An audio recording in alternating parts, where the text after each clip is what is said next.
किया था प्रभुनाथ राम जी को। यहाँ जो है पूरे विधायक हैं, उनका ये कहना है माले जो पार्टी है यानी दलित फॉरवर्ड यानी भुनियार राजपूत जो भी हैं पंडित हैं उनसे लड़वाने का काम किया है। इस पर क्या देख सकते हैं, मेरे पिताजी आर्मी में थे, अभी रिटायरमेंट है, घर पर हैं और बहुत हम लोग माने मजदूर ही परिवार से माले ने संघर्ष कर करके गरीबों का अधिकार दिलवाया। तो आज प्रभुनाथ जी अगर यहाँ चुनाव लड़ रहे हैं, लोगों के बीच में जा रहे हैं, तो ये माले की देन है। तो माले की देन है, ये माले की देन। कैसे कह सकते हैं? यहाँ से 86,000 लगभग वोट मिला था और प्रभुनाथ जी को लगभग 37,000 वोट मिला था। इस बार 62% वोट पर माले को मिला था। इस बार कितना परसेंट? विधायक को 5 साल के लिए अपना वोट दे करके भेजा था, लेकिन एक फर्जी मुकदमे में फंसा करके जेल में। बाबा साहब तो संविधान लिखे और बाबा साहब ऐसा क्यों चाहेंगे भाई, जो संविधान लिखे, जो गरीबों का अधिकार दिए, दलितों का अधिकार दिए संविधान में, और उनके बारे में आप कहेंगे बाबा साहब भी आ जाएंगे तो संविधान नहीं बदलेंगे। ये पैसा देकर टिकट लिया जाता है। आप माले से हैं, माले में आप कितना पैसा दिए हैं कि यहाँ विधानसभा से टिकट मिला है? हम लोग संविधान में जो अधिकार है उस अधिकार के लिए माले, जैसे क्रांतिकारी पार्टी बहुत सारी पार्टियां जो है वो संविधान बचाने के लिए लड़ रही है। नमस्कार दोस्तों, मैं अमित कुमार सिंह और आप देख रहे हैं परसुमित लाइव न्यूज। और लोकसभा चुनाव का सरगर्मी तो तेज हो चुका है। वैसे में हम अगियां विधानसभा में हैं। अगियां विधानसभा जो कि भोजपुर जिले के अंतर्गत आता है, यहाँ पर भी उपचुनाव जो है होने वाले हैं विधानसभा सीट पर। वैसे में पूर्व यहाँ के जो विधायक थे मनोज मंजिल जी, वे वर्तमान समय में सज़ा याफ्ता हैं, उम्र कैद की सज़ा भी हो गया है। तो इसी की वजह से जो है उपचुनाव का जो है यहाँ पर होने वाला है अगियां विधानसभा में। वैसे में जो है IPF यानी माले के यहाँ के उम्मीदवार हैं अगियां विधानसभा क्षेत्र के शिव प्रकाश रंजन जी हैं। इनसे हम बात करते हैं। कहीं ना कहीं तक जो है पिछले बार तो माले यहाँ से जीत कर आगे बढ़ा था, क्या इस बार जो है 2024 का जो उपचुनाव है इसमें जो है जीत हासिल होगा या फिर किस तरह से जो है इस तैयारी हो रहा है? सबसे पहले स्वागत है सर। देखिए, हम लोग तो पूरे विधानसभा में अभी हम घूम रहे हैं, आज 1 महीनों से पूरे विधानसभा में घूम रहे हैं। तो इस विधानसभा के जनता के बीच में यहाँ के किसान मजदूरों के माने आँखों में, उनके सीने में एक आक्रोश है, क्योंकि यहाँ की जनता ने अपने यहाँ के विधायक को 5 साल के लिए अपना वोट दे करके भेजा था, लेकिन एक फर्जी मुकदमे में फंसा करके जेल में डाल दिया गया। उनकी सदस्यता रद्द कर दी गई, आजीवन कारावास की सज़ा सुना दिया गया। तो इसके खिलाफ में जनता के बीच में तो आक्रोश है और उस आक्रोश को लोग माने दिखा रहे हैं, जाहिर कर रहे हैं। पहला सवाल ये रहा, कहीं ना कहीं जो हम लोग बहुत सारे पार्टी के लोग आरोप लगाते थे पहले, दूसरे जगह दूसरे पार्टियों पर भी लगाते थे सीट लेने के लिए, चुनाव लड़ने के लिए कि पैसा देकर टिकट लिया जाता है। आप माले से हैं, माले में आप कितना पैसा दिए हैं कि यहाँ विधानसभा से टिकट मिला है? हम लोग एक माने मजदूर परिवार से आते हैं, छोटा किसान एक रूप में देख सकते हैं। मेरे पिताजी आर्मी में थे, अभी रिटायरमेंट है, घर पर हैं और बहुत हम लोग माने मजदूर ही परिवार से हैं। तो हमारे यहाँ तो माले के अंदर में तो कभी भी कोई पैसा देकर के टिकट खरीदने का वो बहुत, बल्कि जो कार्यकर्ता हैं, काम करने वाले लोग हैं, उनको पार्टी टिकट दे करके जीताती। इसके पहले जो विधायक थे मनोज मंजिल तो और माने मजदूर परिवार से आते थे, उनके पिताजी ईंट भट्टे पर काम करते थे। तो हमारे पार्टी के अंदर में टिकट पैसा देकर के टिकट नहीं खरीदा जाता, बल्कि वो कार्यकर्ताओं को, लड़ने भिड़ने वाले नौजवानों को आगे कर करके उनको चुनाव लड़ाती है।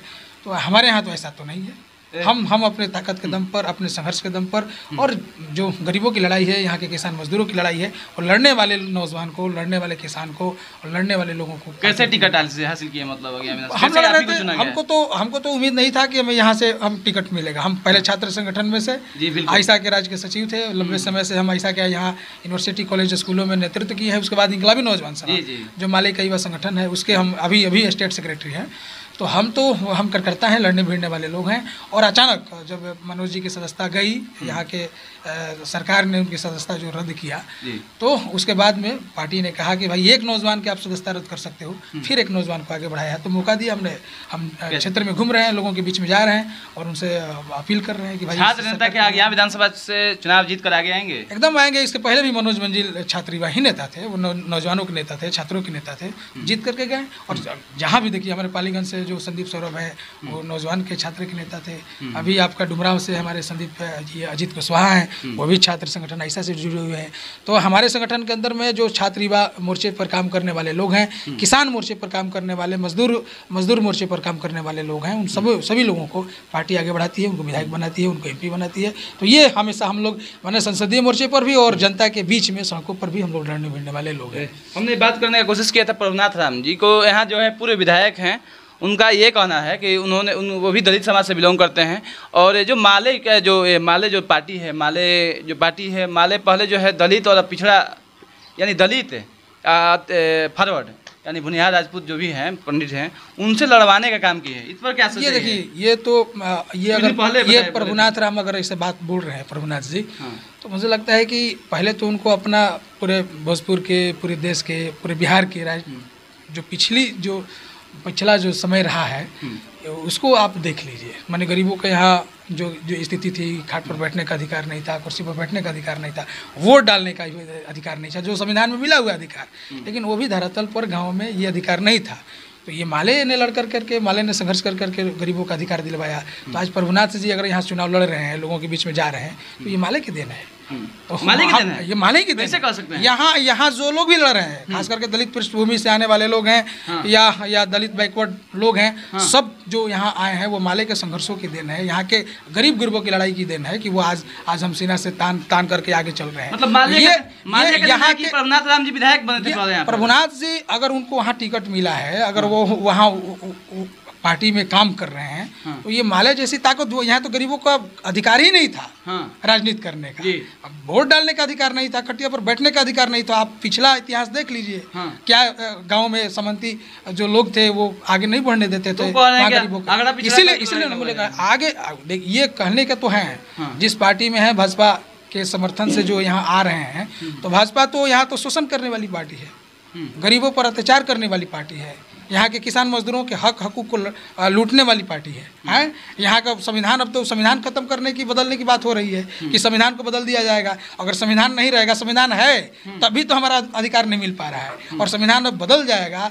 और आप मनुस्मृति लागू करने की बात कर रहे हैं, मनुस्मृति लाने की बात कर रहे हैं, तो वहाँ तो और हमारा क्या है आप जानते हैं। इसलिए मुझे लगता है कि ये जो माने संविधान में जो अधिकार है, उस अधिकार के लिए माले जैसी क्रांतिकारी पार्टी बहुत सारी पार्टियां जो है वो संविधान बचाने के लिए लड़ रही है, और उस संविधान को बचाने के लिए हम आज लड़ रहे हैं। और वह संविधान है तो प्रभुनाथ जी भी हैं, संविधान है तो श्री प्रकाश रंजन भी हैं, संविधान है तो आप भी हैं, सब लोग, और संविधान नहीं है तो फिर कोई अधिकार, कोई भी किसी का भी अधिकार नहीं बचने वाला है। तो मुझे लगता है कि ये संविधान बचाने की लड़ाई, और उसमें अगर भाजपा के लोग इस रूप में बोल रहे हैं तो वो बोलेंगे ही, क्योंकि वो तो संविधान के विरोधी हैं, एकदम विरोधी हैं, संविधान के खिलाफ में। मोदी जी कह रहे थे कि मोदी जी तो बाबा साहब भी आएंगे ना, बाबा साहब भी अगर चाहेंगे कि संविधान बदल दें तब पर भी संविधान नहीं बदलेगा। ये तो मोदी जी अब बोल रहे हैं ना, जब गरीबों की एकता, यहाँ के किसान मजदूरों की एकता, यहाँ की लोगों की एकता, जो संविधान बचाने की, लोकतंत्र बचाने की एकता जो पूरे देश में दिख रही है, इसकी आक्रामकता दिख रही है, तब मोदी जी से बात बोल रहे हैं। इसके पहले तो लोकसभा में, आपका राज्यसभा में बोल रहे हैं कि भाई हम संविधान, उनके पार्टी के लीडर, केंद्रीय नेता बोल रहे हैं कि हम संविधान बदल देंगे, 400 हमको सीट जितवाइए। तो वो ये तो बोल रहे हैं, पहले तो संविधान बदलने की बात कर रहे हैं। जब यहाँ के गरीब गुरबों की, यहाँ के किसानों की, यहाँ के आवाम की, गरीबों की जो एकता बन रही है, वो आक्रामकता दिख रही है, तो मोदी जी आज चुनाव में वो समझ रहे हैं कि ये इस बार लोग मुंड बना लिए हैं कि संविधान बदलने वाले जैसे लोगों को, संविधान पर हमला करने वाले लोगों को हम यहाँ से बदल देंगे, इसीलिए वो संविधान को पक्ष में इस तरह से बात बोल रहे हैं। अरे बाबा साहब तो संविधान लिखे, और बाबा साहब ऐसा क्यों चाहेंगे भाई जो संविधान लिखे, जो गरीबों का अधिकार दिए, दलितों का अधिकार दिए संविधान में, और उनके बारे में आप कहेंगे बाबा साहब भी आ जाएंगे तो संविधान नहीं बदलेंगे? ये तो हास्यास्पद है ना, ये तो आप बौखलाहट में बोल रहे हैं। ये सीधे तौर पर आप हमला करने वाले लोग हैं, और हमला करने वाले यही लोग बोलते हैं, आत्मरक्षक हो जाते हैं जब जनता जैसे हमलावर हो जाती है। तो हम हमलावर हुए जब जनता यहाँ के हमलावर हुई है, उनको जवाब देने के लिए, टक्कर देने के लिए वो खड़े हो गई हैं, तो वो बौखलाहट इस तरह से भाषाएं बोल रही है। वो सीधे तौर पर मोदी जी और मोदी जी की पूरी पार्टी संविधान बदलने वाला, लोकतंत्र को खत्म करने वाला और तानाशाही थोपने वाला, हम जो चाहेंगे वही होगा। ये जो मन मिजाज है, इसको जनता इस बार बदल देगी। और इसीलिए इस तरह का मूवमेंट, इस तरह का आंदोलन, बल्कि इस बार जो चुनाव है, ये चुनाव पार्टी हमने कहा कि ये चुनाव हमारे लिए आम चुनाव नहीं, हमारे लिए खास चुनाव है और ये चुनाव जनता के लिए आंदोलन बन गया है और आंदोलन के रूप में हम लोग इनको बदलने वाले हैं और बदलने के लिए जनता मुंड बना ली है। पिछला बार माले को यहाँ से 86,000 लगभग वोट मिला था और प्रभुनाथ जी को लगभग 37,000 वोट मिला था। इस बार 62% वोट पर माले को मिला था। इस बार कितना परसेंट? इस बार माले को यहाँ से 86,000 लगभग वोट मिला था और प्रभुनाथ जी को लगभग 37,000 वोट मिला था। इस बार 62% वोट पर माले को मिला था। इस बार कितना परसेंट? इस बार भी उससे ज़्यादा वोट, कितना हम लोग 1 लाख वोट लाने के लिए पूरी कमर कसे हुए हैं। 86,000 वोट आया था मनोज मंजिल को, तो यहाँ से इस बार जो है और जो कि चूँकि ये लड़ाई आगे बढ़ी है, मनोज मंजिल जो यहाँ काम किए हैं यहाँ मर खास करके इस अज्ञाव विधानसभा में 3 सालों में, आप जानते हैं 1 साल का तो उनका कोरोना में उनका चला गया जो फंड था, 2 साल का जो कोरोना जो फंड मिला उस फंड में भी अच्छा खासा काम हुआ है। यहाँ 3 हॉस्पिटल्स बने हैं, कई जगहों का सड़क बना हुआ है और गरीबों के जो खास करके गरीबों के जो मोहल्ले हैं उस गरीबों के मोहल्ले में काम हुआ है, वहाँ विकास दिख रहा है और वो गति आगे बढ़ेगा और उसको आगे बढ़ाएंगे हम। और मनोज जी का जो संघर्ष आंदोलन है, जिस रूप में काम करते थे, उस आंदोलन को, उस संघर्ष को और जनता के आंदोलन को, जनता की लड़ाई को, जनता के संघर्ष को और जनता के जो उम्मीद है उस उम्मीद पर हम खरा उतरने वाले हैं। आपके राष्ट्रीय महासचिव यानी दीपांकर जी बोले कि इस बार जो है 2004 के पार, मतलब 2004 के पार, मतलब 2004 में जो उनकी स्थिति थी ना, उस तरह की स्थिति इस बार मतलब उससे ज़्यादा भयंकर उनकी स्थिति लाने वाले हैं। ये जो कह रहे हैं कि 2000 माने हम 400 पार करेंगे, तो 400 पार नहीं, इस बार 2004 में जो स्थिति हुई वो स्थिति इनकी हो जाएगी। नीतीश जी तो 4000 पार बोल रहे थे। नीतीश जी बहुत कुछ बोलते रहते हैं, उन पर क्या बोलना है, बहुत कुछ बोलते रहते हैं, उनका अपना कोई स्टैंड नहीं है, बल्कि जो जिस पार्टी में वो जाते हैं वो उसी के आधार पर काम करते थे। हमारे पास आए थे तो हम लोगों ने काम करवाया उनसे, नौजवानों को रोजगार दिलवाया। बल्कि नीतीश जी पर हम लोग हमारा एकदम कही है कि भाई जनता में आप आए हैं इधर, तो जनता ने जो हमसे उम्मीद किया था, हमने कहा था कि 10 लाख नौजवानों को रोजगार देंगे, तो उस रोजगार देने के लिए अगर हमारे पास आए हैं, यहाँ सरकार बनी है महागठबंधन की, तो हम यहाँ रोजगार देंगे और रोजगार दिया भी गया। लेकिन रोजगार को ख़त्म करने वाली जो सरकार है, रोजगार को बर्बाद करने वाली जो सरकार है, रोजगार के अवसर को एकदम से उसके अवसर को ख़त्म करने वाली जो सरकार है भाजपा, जो हर साल 2 करोड़ नौजवानों को रोजगार देने की बात बोल रही थी और यहाँ के नौजवानों को रोजगार को ख़त्म कर दिया, रोजगार खा गए मोदी जी, तो उनके साथ गए हैं। तो हम लोग देख रहे हैं कि नीतीश जी वही काम कर रहे हैं जो माने पहले करते थे, आज फिर रोजगार के अवसर को ख़त्म कर रहे हैं और उनके साथ कुछ भी बोल रहे हैं। तो इसका भी जवाब माने नीतीश जी को भुगतना पड़ेगा और भुगतेंगे। अंत में क्या कहिएगा, किस तरह से अपील कीजिएगा अज्ञाव विधानसभा?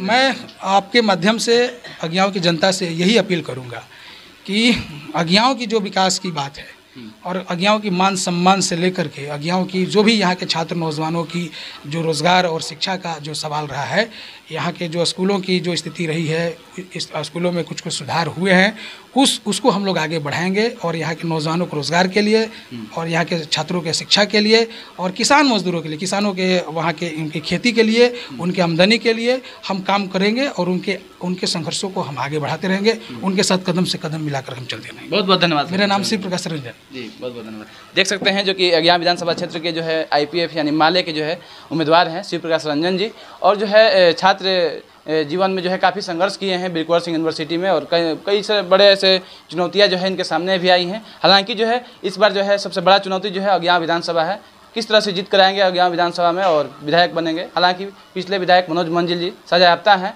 और इनका ये भी कहना है कि पिछला जो आरोप भी लगा रहे थे प्रभुनाथ राम जी कि माले जो है अगला पिछला करके लगाने का काम करवाती हैं, इनका कहना ये है कि अगर प्रभुनाथ राम जी अगर विधायक हैं तो माले का दिन है। आप इस वीडियो के ऊपर क्या सोच रखते हैं कमेंट बॉक्स में जरूर बताइएगा। इस तरह से आप लोग देख रहे थे परसुमित लाइव न्यूज़, मैं रिपोर्टर अमित कुमार सिंह के साथ। थैंक यू, जय हिंद।